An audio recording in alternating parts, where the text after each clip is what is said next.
मंत्री धनंजय मुंडेंपाठोपाठ मंत्री माणिकराव कोकाटेंच्या राजीनाम्याकडेही विरोधकांनी मोर्चा वळवला। जिल्हा न्यायालयानं 2 वर्षाची शिक्षा सुनावल्यानं कोकाटेंचा राजीनामा घ्या अशी मागणी विधान परिषदेत अंबादास दानवेंनी केली। त्यावर मुख्यमंत्री नेमका काय म्हणाले पाहूया। 2 वर्षाची शिक्षा झालेली आहे तर सरकारची याच्यात भूमिका काय आहे? या संदर्भात कोर्टाने सुनावणी पूर्ण केलेली आहे। त्यांची ऑर्डर आल्यानंतर त्याच्यावर निर्णय सभागृह किंवा राज्यपाल घेतील।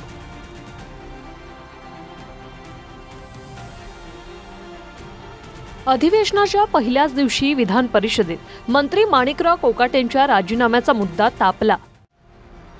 तसं तर शोक प्रस्ताव मांडून पहिल्या दिवशी कामकाज तहकूब होणार होतं, पण त्याआधीच विरोधी पक्ष नेते अंबादास दानवेंनी कोकाटेंच्या राजीनाम्याचा मुद्दा उपस्थित केला।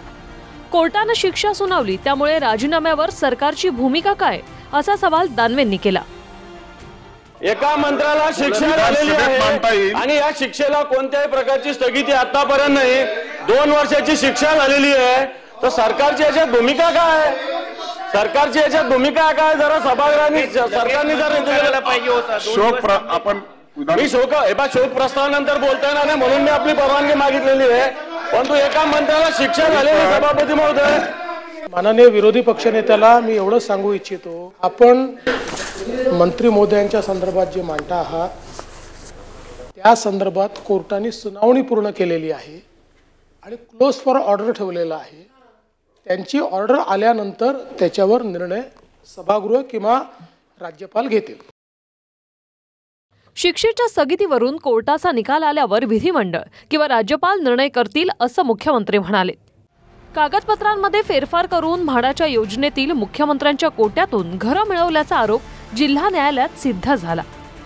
त्यामुळे माणिकराव कोकाटेंसह त्यांचे भाऊ सुनील कोकाटेंना नाशिकच्या जिल्हा न्यायालयानं 2 वर्षाची शिक्षा सुनावली। जिल्हा न्यायालयाच्या विरोधात कोकाटेंनी सत्र न्यायालयात धाव घेत शिक्षेच्या स्थगितीसाठी याचिका केली। आता 5 तारखेला सत्र न्यायालय निकाल सुनावणार आहे। सुनील केदारांवर जेव्हा केस झाली तेव्हा काय स्पीकरनी ऍक्शन घेतली होती? मग जर सुनील केदारांना एक न्याय आणि कोकाटेजींना दुसरा, असं कसं? देश कोणाच्या मनमर्जीने चालत नाही ना। सरकारलाच कोकाटेंनी त्या ठिकाणी फसवलेलं आहे। म्हणजे सरकारचाच पैसा खोटे कागदपत्र दाखवून तिथं या नेत्याली तिथं खाल्लेला आहे आणि याच्यात सरकार त्यांचीच पाठराखण तिथं करते, कुठेही कारवाई करत नाही। हे म्हणजे हास्यास्पद आणि आश्चर्याची गोष्ट आहे। म्हणून मी सांगतो, नैतिकताचा कुठेही संबंध नसणारं हे अनैतिक सरकार आहे असं आपल्याला तिथं बोलावं लागेल। अधिवेशनाच्या पहिल्याच दिवशी विधान भवनात येताच पत्रकारांनी माणिकराव कोकाटेंची प्रतिक्रिया जाणून घेण्याचा प्रयत्न केला, पण हात दाखवून कोकाटेंनी न बोलणंच पसंत केलं। बघ रे बघ आता प्रशांत, बघ रे बघ आता प्रशांत। पण TV9च्या प्रतिनिधींनी त्यांची भूमिका जाणून घेण्याचा प्रयत्न केला। त्यावर वेळ आल्यावर भूमिका मांडणार असं कोकाटे म्हणाले। तुम्ही तुमची भूमिका मांडाल का सर? जेव्हा वेळ मिळेल तेव्हा मांडेल, जेव्हा वेळ मिळेल तेव्हा मांडेल। सत्र न्यायालयानं कोकाटेंच्या शिक्षेला स्थगिती दिली तर आमदारकी आणि मंत्रीपदही वाचेल। त्यामुळे 5 तारखेच्या निकालावर कोकाटेंचं राजकीय भवितव्य अवलंबून आहे। अक्षय मंकनीसह ब्युरो रिपोर्ट TV9 मराठी।